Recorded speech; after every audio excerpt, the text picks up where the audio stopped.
Magandang gabi po. Ako po si Ismael at nais kong ibahagi sa inyo ang isang karanasan na hindi ko malilimutan. Nangyari ito noong taong 1976 sa isang liblib na baryo sa bahagi ng Quezon, Luzon. Hindi ko ito ginawa para takutin ang mga nakikinig, kundi para maibahagi ang isang totoong karanasan na hanggang ngayon ay bumabalik-balik sa aking alaala. Sa panahong iyon, tahimik ang aming baryo. Karamihan sa mga tao ay nabubuhay sa pagsasaka at pangingisda. Ngunit kasabay ng katahimikan ay may mga bulong-bulungan tungkol sa mga nilalang na hindi nakikita ng lahat. Ang baryo namin ay napapalibutan ng masukal na kagubatan at sa tuwing sasapit ang dapit hapon, nagiging mabigat ang paligid. Para bang may nagmamasid. Ang mga pangunahing kasama ko noon ay sina Noel, Andoya, Mang Berting at Michael. Magkakaibigan kami at halos magkakapatid na rin sa turingan. Si Noel ang pinakamatapang sa amin. Palaging nauuna sa anumang gawain.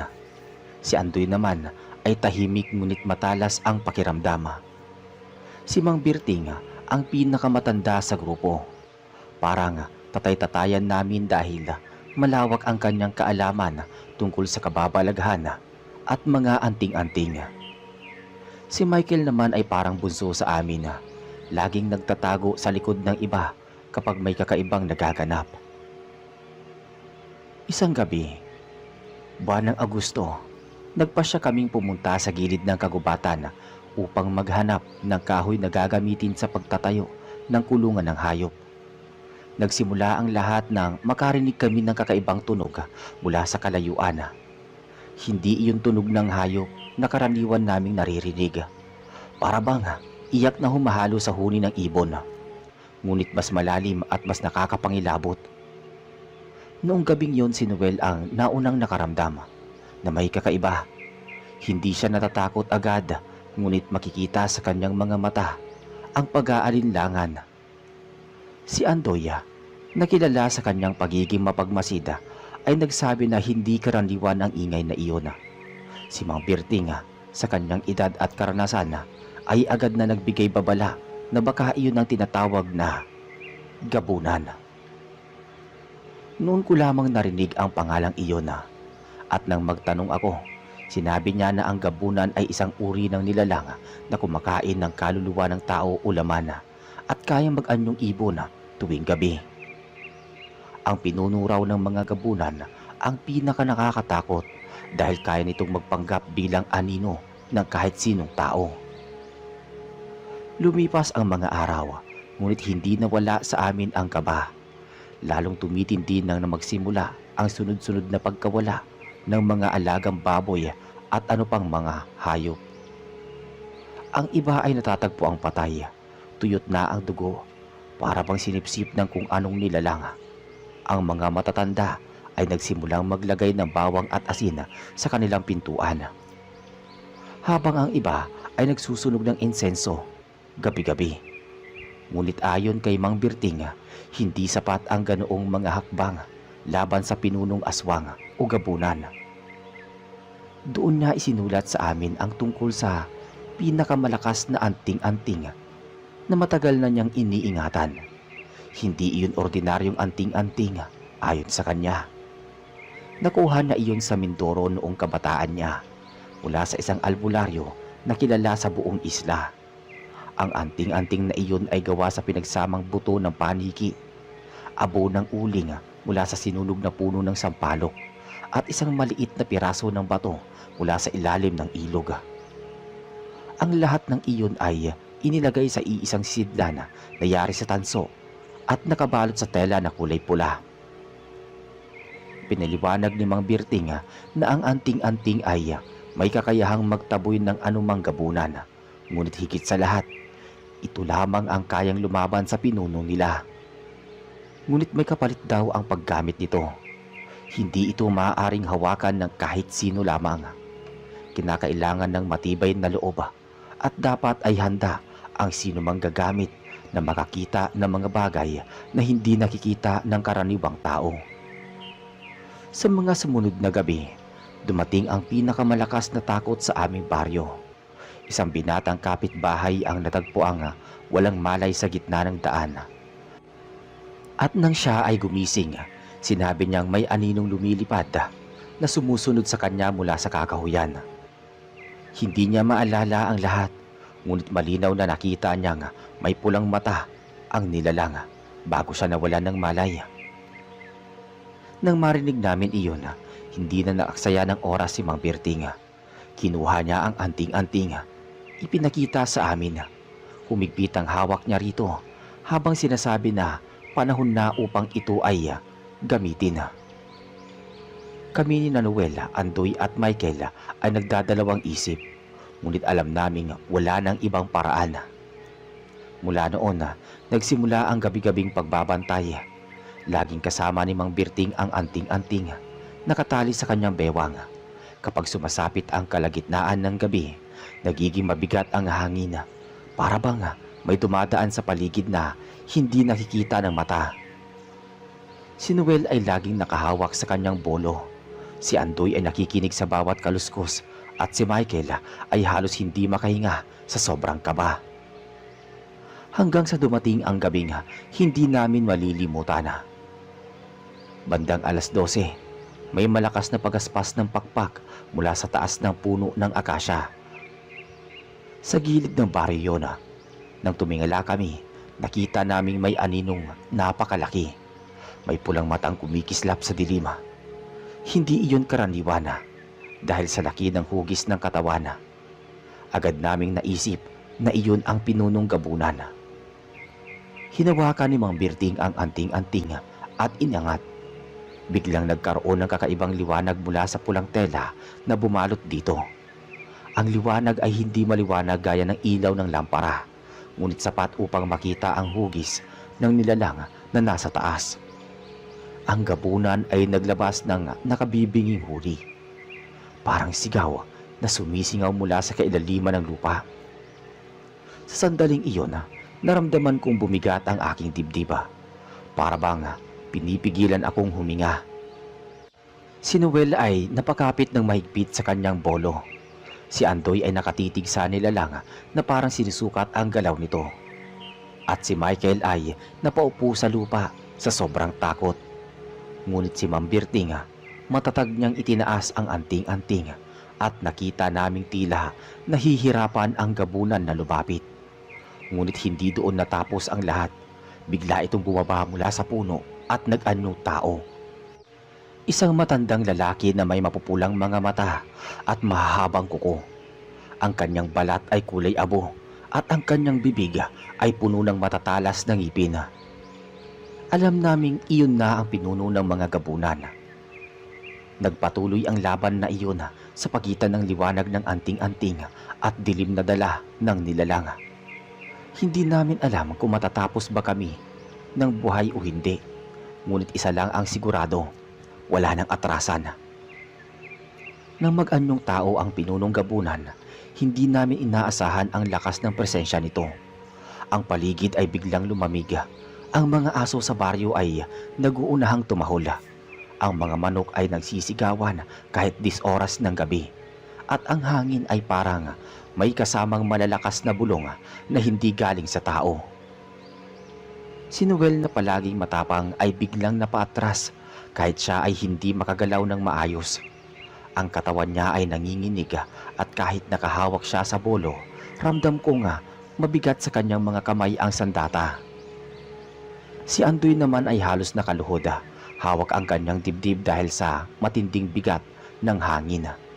Si Michael gaya ng inaasahan ay nananatiling nakayuko at halos sumubsob sa lupa. Si Mang Berting lang ang matatag na nakatayo. Hawak niya ang anting-anting at nakataas ito na tila nagbibigay ng kakaibang lakas sa kanyang katawan.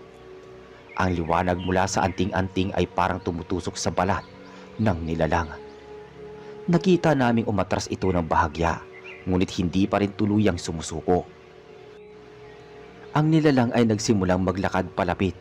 Mabagal ngunit nakakakilabot. Ang bawat hakbang ay nagiiwan ng marka sa lupa. Para bang sinusunog ang damo sa kanyang dinaraanan. Nang tumapat ito sa amin, nakita namin ang malinaw na anyo ng kanyang muka. Matanda siya, ngunit hindi karaniwan. Ang balat niya ay parang tuyo na may mga bitak na parang kahoy na natutuyo sa araw. Ang mga mata niya ay pula at tila apoy na naglalagablaba. Habang nakatitig kami, bigla siyang bumibigkas ng isang tinig na hindi namin marinig ng buo. Ngunit nakakapanghina. Ang mga tuhod ko ay nanghina. Pakiramdam ko mawawalan ako ng malaya. Ngunit nang itaas ni Mang Berting ang anting-anting at ilapit sa nilalang, biglang nahinto ang lahat. Ang punong gabunan ay umatras ng kaunti at doon namin naramdaman ang kakaibang tibok ng lupa. Para bang gumagalaw ang paligid. Ang mga puno sa paligid ay umuugoy kahit walang hangin at ang mga damo ay nagkikiskisan na parang may dumaraan. Noong oras na yon, naisip kong baka iyon na ang katapusan namin. Ngunit si Noela ay biglang lumapit kay Mang Berting. Kahit nanginginig, inilagay niya ang kanyang kamay sa balikat ng matanda na para bang nagsasabing hindi siya uurong. Si Andoy kahit hirap sa paghinga ay pinipilit na tumayo at tinututok ang tingin sa naturang nilalang. Si Michael man, kahit nakaluhod ay umangat ng kaunti at napasandal sa puno. Hawak ang lupa na para bang pinipilit niyang magtiwala. Sa sobrang tensyon, bigla na lang kumidlat kahit walang ulan. Ang liwanag ng kidlat ay tumama sa paligid at sa sandaling iyon nakita naming may pakpak na tumubo sa likod ng pinunong kalaban. Hindi na siya mukhang tao, kundi kalahating ibon na napakalaki. May matutulis na kuko at tila kayang wasakin ang kahit ano. Itinaas muli ni Mang Berting ang anting-anting at sa pagkakataong iyon hindi lang liwanag ang lumabas. May usok na kulay puti na lumalabas mula rito at bumalot sa amin. Ang usok ay hindi ordinaryo. Mabango ito, parang pinaghalong insenso at dahon ng sambong. Doon naramdaman na parang gumagaan ang aming katawan at unting-unting nawawala ang bigat na dala ng kalaban. Ngunit ang pinunong gabunan ay hindi basta-basta umaatras. Tumalon ito ng mataas at lumipad paikot sa itaas. Ang bawat pag-ikot niya ay nagdudulot ng malakas na hangin na halos tumumba ang mga puno sa paligid. Ganoon siya kalakas. Naramdaman naming mahirap nang makalapit kay Mang Berting dahil sa lakas ng ikot ng kalaban. Dahil dito, lumapit si Noel kay Mang Berting at nagsabing siya na ang hahawak ng bolo at tatayo sa unahan. Si Andoy ay kinuha ang isang kahoy na nakatabi at ginamit itong pamalo. Samantalang si Michael, kahit takot, ay nagsimulang magdasal ng mahina. Kahit wala siyang hawak na sandata, ramdam naming may lakas ang kanyang dasal na umaalingaw-ngaw sa gabi. Muli na namang bumaba ang pinunong gabunan at lumapit kay Mang Berting. Ang kanyang mga mata ay kumikislap ng mas matindi at ramdam naming nagagalit siya. Itinuro ni Mang Berting ang anting-anting sa kanya at nang sumalubong ang liwanag at dumilim, parang may sumabog sa gitna. Ang lupa ay umalog at halos mawalan kami ng balanse. Ang pakiramdam ko ay para kaming nasa gitna ng laban ng apoy at yelo. Ang isa ay nagpapainit, ang isa ay nagpapalamig. Hindi na namin alam kung matatapos ba kami ng buhay o hindi na talaga. Ngunit iisang bagay ang malinaw, ang anting-anting ang tanging hadlang sa nilalang na iyon. Habang patuloy ang sagupaan, may napansin si Andoy. Sa tuwing tatamaan ng liwanag mula sa anting-anting ang dibdib ng pinunong gabunan, napapatras ito ng mas malakas kaysa kapag tinatamaan sa ibang bahagi ng katawan. Doon namin naisip na baka nasa dibdib nito ang kahinaan. Agad na sumugod si Noela, hawak ang kanyang bolo at pinuntirya ang dibdib ng nilalang. Ngunit bago pa siya makalapit, hinampas siya ng pakpak ng gabunan at tumilapon siya sa lupa. Nakita kong bumagsak siya at napasigaw, ngunit hindi siya nawala ng malay. Kahit sugatan na, gumapang siya pabalik para muling sumubok. Si Andoy ay lumapit din na hawak ang kanyang kahoy at hinampas ang paa ng nilalang. Hindi gaanong tinablan ngunit nakakuha siya ng pagkakataon na para ilapit ang anting-anting sa katawan ng gabunan. Nang maidikit ni Mang Berting ang anting-anting sa dibdib nito, biglang umalingaw-ngaw ang isang sigaw na napakalakas. Para bang sumabog ang kanyang tinig at umabot sa kabuuan ng baryo.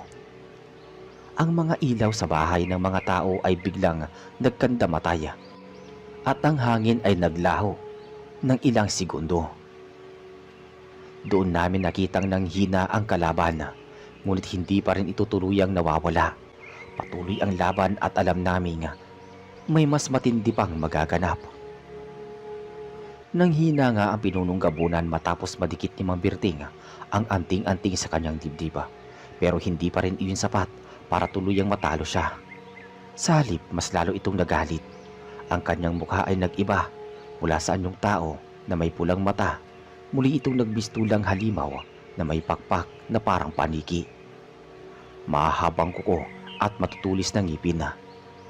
Ang sigaw niya ay nagpatilapon ng mga dugong dahon at nagpatumba ng ilang puno sa paligid.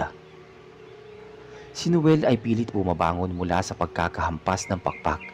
Sugatan ang kanyang braso at may hiwa sa kanyang muka. Ngunit hindi siya nagpatinag. Kahit halos duguan, pinilit niyang tumayo at muling hinawakan ang kanyang bolo. Si Andoy naman ay may pasa sa katawan, ngunit pinilit niyang manatili. Nakapwesto sa tabi ni Mang Berting. Si Michael ay nananatiling nakaluhod sa lupa. Nanginginig ngunit patuloy ang mahina niyang pagdarasal na para bang iyon na ang kaya niyang gawin upang makatulong. Ang pinunong gabunan ay muling lumipad paikot at bawat ikot ay dadaanan sila at nagdadala ng matinding hangin na tila gustong lipulin ang lahat ng nasa paligid. Ang mga dahon ng puno ay nagliliparan, ang mga sanga ay nababali at ang lupa ay nanginginig. Ngunit sa kabila nito, si Mang Berting ay nananatiling matatag, hawak ang anting-anting na patuloy na naglalabas ng liwanag at usok sa oras na may masamang presensya sa loob o labas. Sa pagkakataong yon, napansin ni Andoy na tila humihina ang liwanag ng anting-anting. Ang pulang tela ay nagdidilim at ang usok ay hindi kasing kapal ng dati. Para bang nauubusan ng lakas ang anting-anting. Napansin ito ng pinunong gabunan at lalo siyang nagpakawala ng malakas na sigaw at ang hangin ay parang tinik na sumasaksak sa kanilang balat. Si Noel ay muling sumugod kahit sugatan at pinupuntirya ang dibdib ng kalaban. Ngunit bago pa siya makalapit, tinatamaan siya ng kuko nito at nagdurugo ang kanyang balikat. Napaatras siya ngunit hindi bumagsak. Itinaas niya ang bolo kahit mahina. Nagawa niyang hiwain ang pakpak ng kalaban. Ang sugat ay nagdulot ng malakas na pag-ungal at nag-iba ang libad nito. Si Andoy ay nakakita ng pagkakataon. Kinuha niya ang isang baso at inihagis ito sa ulo ng nilalang. Hindi iyon nakapinsala ng husto, pero sapat para saglit na malito ang gabunan. Sa oras na iyon, si Mang Berting ay muling itinaas ang anting-anting at inilapit ito. Ngunit bago pa niya maidikit, biglang sumalakay ang nilalang at tinamaan siya sa matalim na kuko sa dibdib. Bumagsak si Mang Berting sa lupa at ang anting-anting ay muntik ng malaglag mula sa kanyang kamay. Si Michael na noon ay nananatili lang sa tabi ay biglang kumilos. Kahit nanginginig, agad siyang tumakbo papunta kay Mang Berting at dinampot ang anting-anting sa kanyang mga kamay. Ang liwanag ng anting-anting ay muling lumakas. Parang tumugon ito sa kanyang dasal at sa kanyang matinding takot. Ang pulang tela ay nagningning at ang usok ay muling bumalot sa paligid. Nakita ito ng pinunong gabunan at biglang umatras. Ngunit sa halip na umatras ng tuluyan, nagsimula itong magpakawala ng kakaibang tunog. Huni na parang sabay-sabay na boses ng lalaki, babae matanda at bata. Ang tunog ay nakakapanghina, nakakaikot ng ulo. Si Noela ay muntik nang mawalan ng malaya. Si Andoy ay napasubsob sa lupa at si Michael ay halos mabitawan ng anting-anting.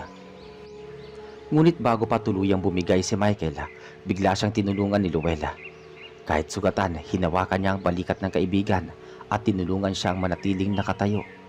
Si Andoy naman, kahit nakadapa ay pinipilit na umangat at magbato ng isa pang bato upang ilayo ang halimaw. Nang makita ni Mang Berting na muling gumagana ang anting-anting sa kamay ni Michael, nagsalita siya ng malakas at sinabing na dapat ay itutok ito sa dibdib ng pinunong gabunan. Kahit mahina at duguan, tinuro niya ang nilalang. Sa oras na iyon ay naglalapit muli. Si Michael, nanginginig ang mga kamay, ay itinaas ang anting-anting at tinutok ito sa nilalang. Mula rito, lumabas ang pinakamalakas na liwanag na nakita namin. Hindi ito liwanag ng apoy o ilaw ng araw, kundi kakaibang ningning na sumusuot sa balat at buto. Ang pinunong gabunan ay napasigaw at ang kanyang katawan ay nagsimulang magliyab na parang nasusunog ng apoy na hindi nakikita. Ngunit hindi pa rin siya tuluyang naglaho. Sa halip sinugod siya ni Michael at halos makuha ang anting-anting mula sa kanyang kamay. Agad na sumaklolo si Noela, itinaga ang kanyang bolo sa binti ng nilalang, habang si Andoy ay humampas ng kahoy sa kanyang ulo. Sa gitna ng kaguluhan, si Michael ay nakahawak pa rin ng mahigpit sa anting-anting. Hindi niya ito binitawan kahit anong pilit. Ang sigaw ng pinunong gabunan ay umalingaw-ngaw sa buong baryo. Ang kanyang mga pakpak ay pumipiglas, ang kanyang mga kuko ay kumakalmot sa lupa, at ang kanyang katawan ay unti-unting lumiyab sa liwanag ng anting-anting. Ang hangin ay naging mabigat, ngunit kasabay nito ay may kakaibang pakiramdam ng pag-angat, para bang may nawawala sa paligid. Nang muling dumampi ang anting-anting sa kanyang dibdib, isang matinding pagsabog ng liwanag ang sumunod. Napapikit kami lahat dahil sa sobrang ningning at nang muling dumilat ang aming mga mata, wala na sa harapan namin ang pinunong gabunan. Natira lamang ay abo na tinangay ng hangin at isang katahimikan na matagal naming hindi naramdaman. Ngunit sa kabila ng aming paniniwala na tapos na ang lahat, naramdaman naming hindi iyon ang huling kabanata ng aming laban. Matapos ang malakas na pagsabog ng liwanag, bumalik ang katahimikan sa baryo.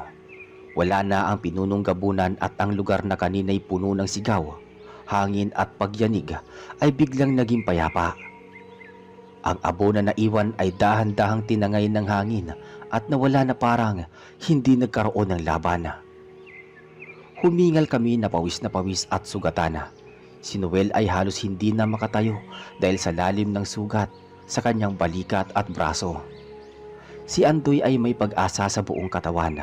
Halos mabali ang kanyang mga buto sa sobrang bigat ng mga hampas na nararanasan niya.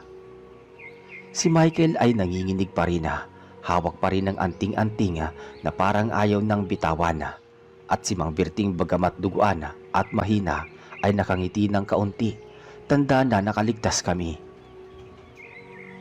Ngunit kasabay ng katahimikan, may dumating na kakaibang pakiramdam. Ang paligid ay hindi pa rin normal. Oo, wala na ang nilalang, ngunit ang hangin ay mabigat pa rin. Ang mga aso ay patuloy ang pagtahol. Ang mga manok ay hindi bumalik sa kanilang katahimikan. At ang mga puno sa paligid ay tila nakikinig. Para bang ang kagubatan mismo ay may tinatagong lihim. Dinala namin si Noel sa bahay ni Mang Berting upang gamutin ang kanyang sugat. Gumamit ng mga dahon at langis si Mang Berting para mapahinto ang dugo. Habang ginagawa ito, sinabi niya sa amin na ang laban na iyon ay hindi pa natatapos doon. Ang pinunong gabunan na nakita namin ay maaaring isa lamang sa mga anyo nito. Ang tunay na anyo raw ay nakatago pa rin at ang abo na naiwan ay sinyalis lang na napinsala siya na hindi tuluyang nawala. Sa gabing iyon, wala ni isa sa amin ang nakatulog. Kahit napagod at sugatan na, gising pa rin ng aming diwa. Ang ingay ng mga kuliglig ay parang mas malakas kaysa sa dati. At dahil ang pag-ihip ng hangin ay may dalang bulong na hindi namin mawari kung totoo o guni-guni lang. Si Michael ay hawak pa rin ng anting-anting, nakabalot sa pulang tela. Hindi niya ito sinuko kahit sinabi ni Mang Berting na siya na ang dapat mag-ingat nito. Para bang kumapit na ang anting-anting sa kanya at hindi na ito maihiwalay. Kinabukasan kumalat agad ang balita sa buong baryo. Lahat ng tao ay nakarinig ng malakas na sigaw at nakita ang kakaibang liwanag mula sa kagubatan. Ang mga matatanda ay lumapit sa amin, nagtanong kung ano ang nangyari. Hindi namin masabi ng buo, pero alam nilang may nilalang na pinaglabanan kami. Simula noon naging mas tahimik ang buong baryo. Ngunit hindi natapos doon. Ilang araw pagkatapos ng laban nagsimula ang mga kakaibang senyales. Sa gabi may mga aninong dumadaan sa labas ng mga bahay. Hindi sila nagiiwan ng marka, ngunit ramdam mong may nakatingin. Ang mga bata ay nagkakasakit bigla. Nagigising sa kalagitnaan ng gabi na umiiyak at nagsasabing may mga matang nakasilip sa bintana. Isang gabi, habang nasa loob kami ng bahay ni Mang Berting, nakarinig kami ng matinding bagaspas ng pakpak.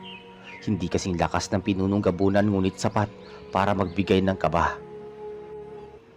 Nang sumilip kami ay may nakita kaming 3 malalaking ibon na nakaupo sa bubong ng kapitbahay. Ang kanilang mga mata ay pula at nakatitig sa aming direksyon. Hindi sila karaniwang ibon dahil masyado silang malalaki at hindi gumagalaw kahit may tao.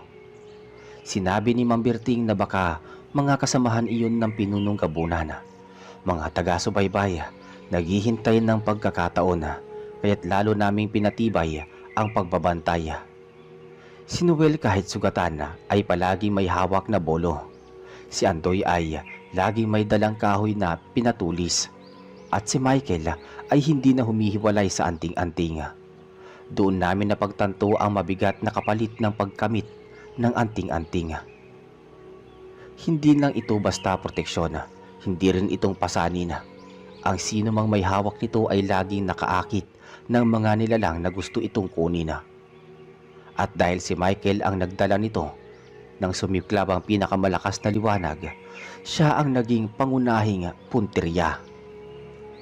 Lumipas ang mga araw at dumating ang isang gabi na muli naming naranasan ang kakaibang takot sa kalagitnaan ng dilim. May kumatok sa pinto ni Mang Berting. 3 beses na malakas na katok. Ngunit nang sumilip kami, wala namang tao. Sa halip may naiwan na bakas ng kuko sa may kahoy ng pinto. Malalim at mahaba. Si Michael na hawak pa rin ng anting-anting ay biglang nanlamig ang katawan. Sinabi niyang may nararamdaman siyang malamig na hangin na pumasok kahit sarado ang mga bintana. Para bang dumadaan sa loob ng bahay. Lumingon kami at doon namin nakita sa sulok ng dingding ang isang anino. Hindi ito tao, hindi rin hayop. Isa itong malaki at mahaba, parang anino ng nilalang na hindi namin nakikita ng buo. Biglang bumigat ang hangin at ang apoy ng lampara ay nagliyab ng mataas bago namatay. Sa loob ng dilim, narinig naming muli ang huni ng parang boses ng bata at matanda na nagsabay. At sa oras na yon, alam naming bumalik ang pinunong gabunan na mas kakaiba ang anyo. Nang makita namin ang aninong gumagalaw sa loob ng bahay ni Mang Berting, alam na naming hindi iyon guni-guni. Ang bigat ng hangin at ang unti-unting pagdidilim ng paligid ay malinaw na palatandaan. Ang pinunong gabunan ay bumalik. Hindi na siya dumaraan sa anyong ibon lamang, kundi sa mas kakaibang anyo, anino na malinaw na hugis. Ngunit may presensya na nakakakilabot. Si Noel kahit sugatan pa rin mula sa nakaraang laban ay agad na hinawakan ang kanyang bolo. Halos hindi niya na mataas ng maayos dahil sa sugat sa kanyang balikat. Pero hindi siya nag-atubili. Si Andoy naman ay mabilis na nagsindi ng isa pang lampara kahit nanginginig ang kamay. Ang apoy ay umilaw saglit, ngunit biglang pinatay muli ng malamig na hangin na dumaloy sa loob ng bahay. Si Michael na hawak pa rin ng anting-anting ay lalong nanlamig. Nakikita naming nanginginig ang kanyang katawan, ngunit ang pulang tela na bumalot sa anting-anting ay muling nagbigay ng mahinang liwanag. Si Mang Berting bagamat mahina at may sugat pa, ay pinilit tumayo. Sinabi niya na hindi pa tuluyang nagapi ang pinunong gabunan. Ang kalaban namin noon ay isang anyo lamang at ngayon ay mas tuso. Ang anino ay dumaan sa dingding at naramdaman naming dahan-dahan itong lumapit kay Michael. Para bang hinahatak ng nilalang ang anting-anting mula sa kanyang gamit, ang hindi nakikitang pwersa. Bigla na lang nagliyab ang pulang tela ng anting-anting at mula rito ay lumabas muli ang usok na kulay puti. Ngunit sa halip na itaboy ang nilalang, nagmistulang nakikipagtunggali ang usok na anino. Ang bawat kilos ng anino ay parang pagdampi ng malamig na tubig sa aming mga balat at ang bawat liwanag ng anting-anting ay nagbibigay init na parang apoy. Nang oras na yun, biglang nanghina si Michael. Halos mabitawan niya ang anting-anting at napaupo siya sa sahig. Agad na lumapit si Noel para suportahan siya. Hawak ang bolo na parang handang humarang. Si Andoy naman ay kumuha ng asin mula sa isang garapon at kinalat sa sahig. Umaasang makakatulong iyon sa paglaban. Ngunit hindi basta-basta umatras ang nilalang. Unti-unti itong bumuo ng hugis, mukha ng isang matandang lalaki na may mapupulang mata, kagaya ng nakita namin noon. Ngunit bago ngayon, pagkakataon, mas malaki at mas malinaw pa. Ang mukha ay nakangisi at ang ngipin nito ay parang kutsilyo na handang sumaksak. Ang buong bahay ni Mang Berting ay biglang umalog. Ang mga gamit ay nahulog mula sa kanilang pwesto. Si Michael kahit nanginginig ay muling iniangat ang anting-anting. Ang liwanag ay lumakas pero kapansin-pansing hindi na ito kasing tindi ng dati. Para bang nauubos na ang lakas ng anting-anting sa paulit-ulit na paggamit. Doon namin naramdaman ang takot na baka hindi na namin kayanin sa pagkakataong to. Si Noel ay sumugod. Tinagaang nilalang gamit ang kanyang bolo. Ngunit sa halip na tamaan, dumaan lang ito sa anino na parang hangin. Sa gitna ng kaguluhan, si Mang Berting ay nagsimula ng dasala. Hindi ito malakas ngunit bawat salita niya ay parang may bigat. Ang anting-anting ay tila tumutugon sa kanyang tinig at unti-unting lumalakas muli ang liwanag nito. Si Michael ay nakatingin kay Mang Berting at sa oras na yon para bang ang lakas ng matanda ay dumadaloy sa kanya. Muling umangat ang anting-anting at mula rito ay lumabas ang mas malakas na liwanag. Ang anino ay napatras at mula sa kanyang katawan ay lumabas ang mga maliliit na ibon na parang mga gabunan na umaalulong. Nagliparan sila palabas ng bahay, ngunit ang mukha ng pinunong gabunan ay nananatili, nakatitig sa amin ng mas matindi. Bigla itong sumigaw ng malakas at ang bintana ng bahay ni Mang Berting ay sabay-sabay na nabasag. Ang mga bubong ay tumilapon sa loob at halos tamaan si Noel sa kanyang muka. Si Andoy ay natamaan sa braso at dumudugo, ngunit hindi siya bumitaw. Ang sigaw ng halimaw ay tumagos sa aming pandinig at halos mawalan kami ng balanse. Ngunit sa kabila ng lahat, si Michael ay hindi binitawan ng anting-anting. Kahit nanginginig at umiiyak, itinuro niya ito sa nilalang. Ang liwanag ay lumabas muli, mas maliwanag kaysa sa dati. At doon namin nakita ang pinunong gabunan na tila muling nasusunog. Ang mukha nito ay nagbaluktot at ang kanyang anyo ay unti-unting naging abo. Ngunit bago ito tuluyang maglaho, bumulong ito ng isang tinig na malinaw naming narinig. Isang sumpa. Hindi iyon ordinaryong salita kundi isang pangakong babalik siya at ang anting-anting na iyon ang magiging dahilan ng pagbabalik niya. Pagkatapos noon naglaho na ang nilalang at bumalik ang katahimikan. Ngunit hindi iyon katahimikan na nagbibigay ginhawa, kundi katahimikan na may kasamang bigat at pangako ng pagbabalik. Matapos maglaho ang pinunong gabunan, naiwan ang katahimikan na halos ayaw naming pagtiwalaan. Ang mga dingding ng bahay ni Mang Berting ay tila humihinga pa rin, parang may natitirang enerhiya mula sa pakikipagtunggali. Ang sahig ay may bakas ng dugo mula sa sugat ni Andoya at ang basag na bubog ay nagkalat sa lahat ng sulok. Ang mga lampara ay nagliyab, ngunit ang kanilang liwanag ay tila mahina at walang bisa laban sa natitirang lamig sa hangin. Si Michael ang pinakaapektado sa lahat. Hawak pa rin niya ang anting-anting, ngunit kapansin-pansin ang pagbabago sa kanyang itsura. Ang kanyang mga mata ay namumula at tila may mga ugat na itim na kumakalat mula sa kanyang leeg papunta sa kanyang pisngi. Ang kanyang paghinga sa leeg ay mabigat at paminsan-minsan ay bigla siyang napapahawak sa kanyang dibdib na para bang may mabigat na humahaplos sa kanyang loob. Si Noel ay hindi mapakali. Kahit sugatan, ayaw niyang iwan si Michael. Palakad-lakad siya sa loob ng bahay, hawak ang bolo at pinagmamasdan ang paligid. Si Andoy naman ay inaalagaan ng kanyang sugat. Habang minamasdan si Michael nang may takot, alam niya na hindi ordinaryo ang nagaganap.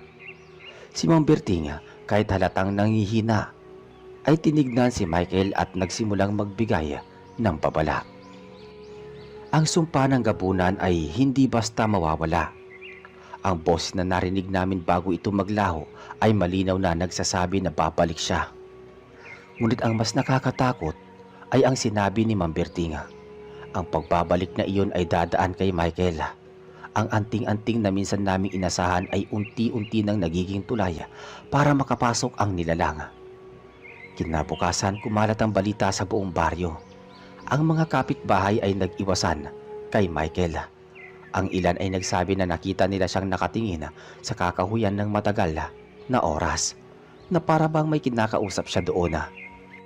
Ang iba ay nagkwento na narinig nilang may bumubulong mula sa bahay ni Mang Berting tuwing hating gabi. Ang mga hayop ng ilang residente ay nagsimulang maglaho, mga manok, kambing at baboy, at palagi may bakas na dugo na humahantong sa kagubatan. Si Noel ay pilit na pinapalakas ang loob ni Michael. Palagi siyang nasa tabi ng kaibigan. Hindi iniinda ang panghihina ng kanyang katawan. Si Andoy naman ay lalong nagdududa. Madalas niyang sinasabi kay Mang Berting na baka mas delikado pa ang manatili si Michael sa baryo. Ngunit si Berting nananatiling tahimik. Sa kanyang tingin, ang laban ay hindi pa tapos. At ang anting-anting ay hindi maaaring basta itapon o sirain. Isang gabi muling nangyari ang hindi inaasahan. Habang mahimbing ang karamihan, nagising si Noel dahil sa kakaibang tunog. Parang may kumakalskos sa bubong ng bahay. Agad niyang kinuha ang bolo at tumingin sa paligid. Si Andoy ay nagising din at sinundan ang tunog. Ngunit si Michael ay wala na sa kanyang higaan. Ang anting-anting ay naiwan sa may sahig, kumikislap ng mahina. Nagkatinginan sina Noel at Andoy at mabilis na lumabas ng bahay. Sa dilim ng gabi nakita nilang si Michael sa may gilid ng kagubatan. Nakatalikod siya at parang may inaabot na hindi nakikita ng iba. Ang kanyang kamay ay nakataas at mula sa kanyang bibig ay lumabas ang mga salitang hindi namin maintindihan.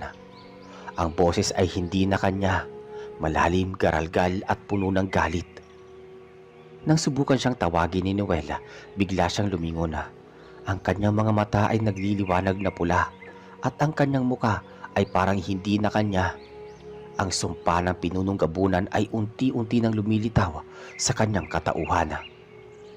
Si Noel ay agad na sumugod, ngunit biglang humampas ang malakas na hangin mula sa kagubatan. Natumba sila ni Andoy at halos hindi na makatayo. Ang mga puno ay nag-uugong at mula sa itim na anino ng mga sanga ay bumaba ang gabunan. Lumilipad paikot kay Michael para bang binabantayan siya. Hinihintay ang kanyang tuluyang pagkahulog sa ilalim ng sumpa. Si Mang Berting dumating, dala ang isa pang lumang bote ng langis na may halong mga dahon at ugat. Inihagis niya ito sa lupa at nagliyab ng apoy sa paligid ni Michael. Sandaling natigil ang gabunan ngunit hindi si Michael. Patuloy siyang naglalakad patungo sa gitna ng kagubatan. Tila ba may hinihintay na tawag mula sa pinuno mismo. Sa oras na iyon, naisip ni Noel na baka hindi na nila maililigtas si Michael. Ngunit hindi siya bumitaw. Kahit pinipigilan siya ni Andoy, sinundan pa rin niya ang kaibigan. Hawak ang kanyang bolo at dala ang natitirang lakas. Nang gabing yun, tuluyan ng dinala ng sumpa si Michael sa loob ng kagubatan. Ang kanyang mata ay patuloy na nagliliwanag ng lupa. At bawat hakbang niya ay sinusundan ng mga gabunan na parang mga bantay. Si Noel kahit sugatan ay hindi nag-atubili na sumunod pa rin. Si Andoy bagamat natatakot ay walang nagawa kundi sundan din. Habang si Mang Birting ay nagpupumilit humabol, dala ang kanyang mga gamit na panlaban. Si Michael ay nakatayo sa gitna. Nakataas ang kamay, hawak pa rin ang anting-anting na tila hindi na kanya. Ang pulang tela ay nagsimulang magdilim at ang liwanag nito ay napalitan ng kulay itim. Unti-unting sumanib ang pinuno sa kanya. Si Noel ay sumugod, hawak ang bolo at sumigaw ng buong lakas. Hindi alintana ang panganib. Sinubukan niyang putulin ang koneksyon ng anting-anting. Ngunit bawat pagtaga niya ay tinatablan ng hangin at anino. Si Andoy naman ay kumalat ng asin sa paligid, umaasang makakagawa ng harang. Si Mang Birting ay nagsimula ng mas malakas na orasyon gamit ang huling langis na dala niya. Biglang sumigaw si Michael at mula sa kanyang katawan ay lumabas ang isang malakas na alon ng hangin na nagbuwal sa kanila. Ang mga gabunan ay nagsiliparan, umiikot na paligid na parang nagdiriwang. Ang mukha ni Michael ay kalahating kanya, kalahating anyo ng pinunong gabunan. Sa desperadong sandali, kinuha ni Noel ang anting-anting mula sa kamay ni Michael. Nagpumiglas ito pero sa huli ay nahawakan niya. Nang oras na yun, ang anting-anting ay nagliyab ng matinding liwanag. Ang katawan ni Noel ay parang nasusunog, ngunit hindi niya ito binitawan. Si Mang Birting ay sumabay sa pagbigkas ng dasal, mas malakas kaysa sa kanina. Si Andoy ay kumapit kay Noel upang tulungan siyang hindi matangay ng hangin. Magkasabay nilang pinuwersa ang anting-anting na ilayo kay Michael. Ang sigaw ni Michael ay naghalo sa sigaw ng pinuno. Ang liwanag ay pumutok sa gitna ng gubat. Ang mga ibon ay nagsipagbagsakan. Ang mga puno ay nagliyab at ang lupa ay umuga. Sa tindi ng liwanag, halos mabulag silang lahat. Nang bumalik ang katahimikan, si Michael ay nakahandusay sa lupa. Walang malay ngunit humihinga. Ang pinunong gabunan ay naglaho at ang anting-anting ay pumutok na parang basag na bato. Nagkanda pira-piraso at naging abo. Ang pinunong gabunan ay tuluyan ng nawasak. Ngunit ang kapalit ay hindi muling mabubuo ang anting-anting na minsan nilang inasahan. Mula noon, naging tahimik muli ang baryo. Ngunit ang alaala ng nangyari ay nananatili sa mga nakasaksi. Si Noel, si Andoy at si Michael ay hindi na muling naging katulad ng dati. Si Mang Birting tuluyan ng lumayo sa baryo makalipas ang ilang buwan. Dala ang bigat ng kanyang mga karanasan. Ang mga tao ay natutong magdasal tuwing gabi at mag-alay ng asin at maglagay sa kanilang mga bintana. At ako, si Ismael, ay nananatiling saksi sa lahat ng ito. Ang kwentong ito ay hindi ko malilimutan at ipinapasa ko sa iyo upang maging babala na may mga nilalang na hindi basta-basta nawawala at may mga laban na hindi nakikita ng karaniwang mata ng tao.